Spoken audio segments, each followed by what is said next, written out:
Assalamualaikum warahmatullahi wabarakatuh. Selamat siang anak-anak, bertemu lagi dalam pembelajaran PPKN pertemuan yang kedua. Nah, pada pertemuan yang pertama, khususnya minggu lalu, kita sudah membahas mengenai rancangan pembelajaran yang akan kita laksanakan untuk 1 semester ke depan. Nah, untuk pertemuan yang kedua hari ini, agendanya adalah penyampaian materi, yaitu materi yang pertama KD 3.1 mengenai proses perumusan dan penetapan Pancasila sebagai dasar negara. Langsung saja kita mulai pembelajaran ya.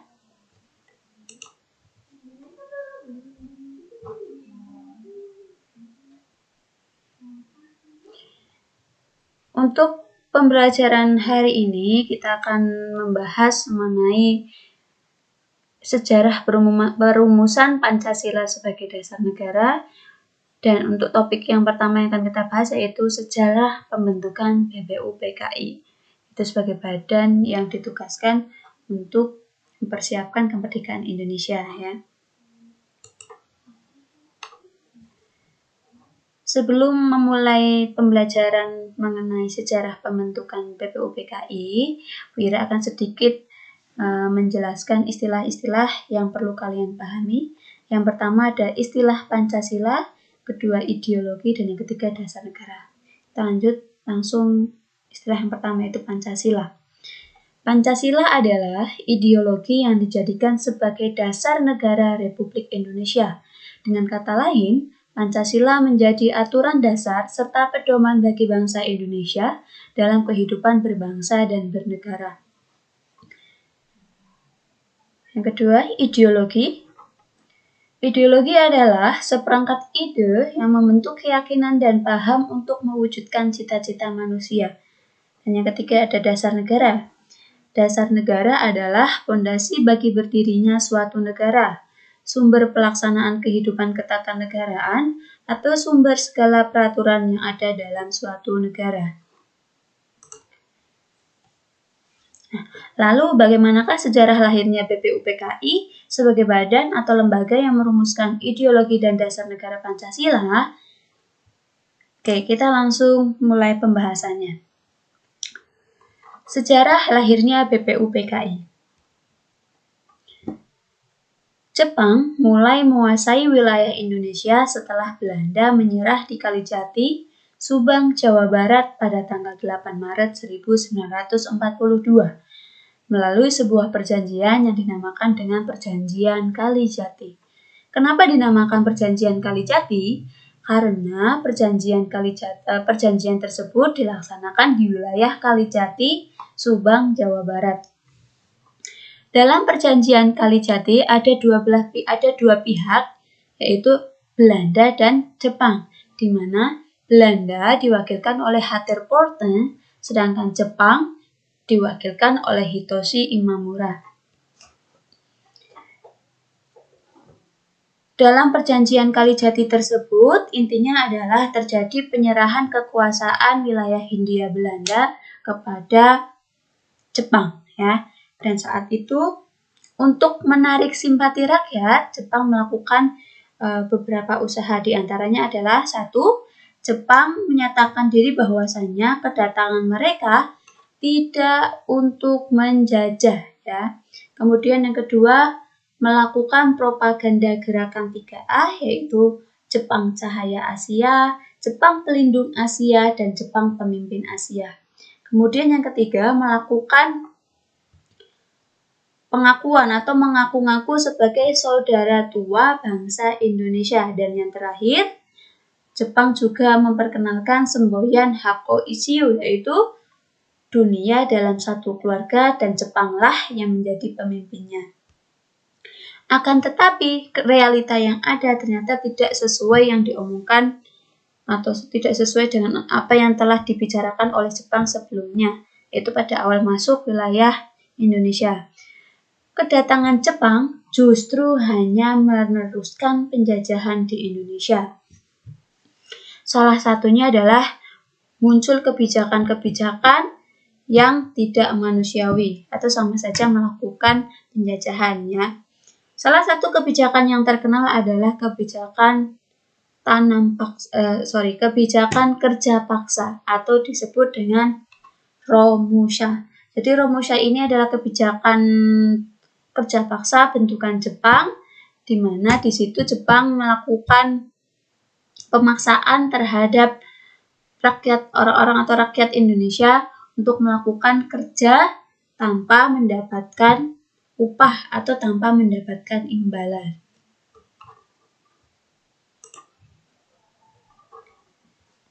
Kemudian, sejak awal tahun 1944, rasa simpati rakyat kepada Jepang menjadi kebencian dan muncullah gerakan perlawanan seperti gerakan 3A, gerakan Putera, dan gerakan Peta. Jadi, mulai masuk tahun 1944, rakyat Indonesia sudah mulai menyadari bahwasanya kedatangan Jepang itu ternyata untuk menjajah, ya, sehingga muncullah gerakan perlawanan dari berbagai daerah.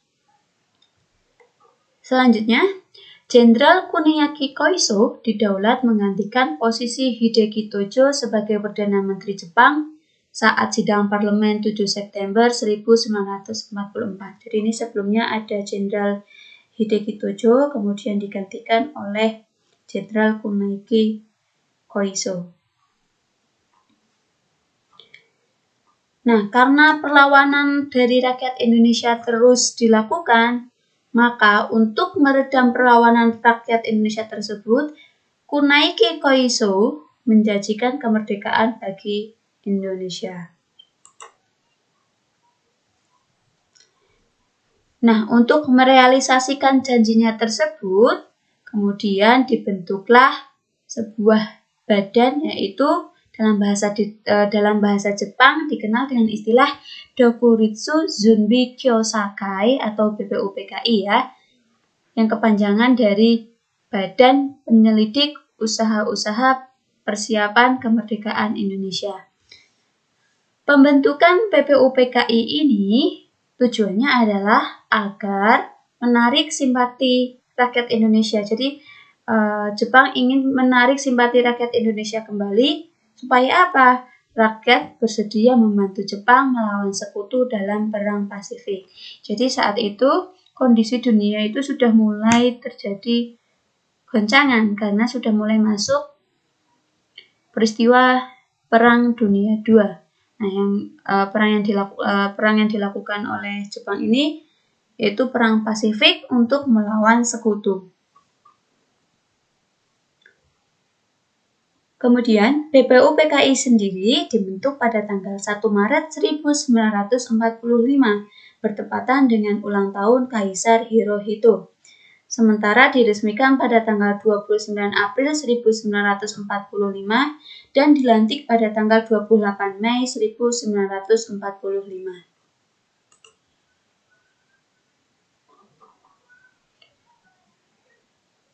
BPUPKI sendiri diketuai oleh Dr. KRT Rajiman Widyodiningrat dan diwakili oleh 2 orang tokoh, yaitu tokoh Indonesia dan tokoh Jepang. Wakil Ketua BPUPKI yang dari perwakilan Indonesia adalah R.P. Suroso, sedangkan Wakil Ketua BPUPKI perwakilan dari Jepang adalah Ishibamase Yoseo. Adapun tugas utama dari BPUPKI adalah untuk menyelidiki persiapan kemerdekaan Indonesia. BPUPKI beranggotakan 67 orang, terdiri dari 60 orang yang dianggap tokoh dari Indonesia dan 7 orang anggota Jepang serta keturunan Indonesia lainnya tanpa hak suara. Nah, jadi sejak saat itu BPUPKI resmi menjadi sebuah badan yang ditugaskan untuk mempersiapkan kemerdekaan Indonesia. Dalam menjalankan tugasnya, BPUPKI melakukan sidang. Ada sidang resmi dan ada sidang tidak resmi, ya. Untuk hari ini, Bu Ira sedikit membahas mengenai sidang resmi. Sidang resmi BPUPKI dilakukan selama 2 kali atau 2 periode. Periode yang pertama atau dikenal dengan sedang resmi pertama dilakukan pada tanggal 29 Mei, 31 Mei, dan 1 Juni 1945 dengan agenda perumusan dasar negara ya. Kemudian sidang resmi yang kedua dilakukan pada tanggal 10 sampai dengan 17 Juli 1945 dengan agenda perumusan hukum dasar atau undang-undang dasar. Nah, itu tadi sedikit ulasan atau penjelasan mengenai sejarah pembentukan BPUPKI. Demikian pembelajaran hari ini. Atas perhatian anak-anak sekalian, saya ucapkan terima kasih. Kurang dan lebihnya mohon maaf. Wassalamualaikum warahmatullahi wabarakatuh.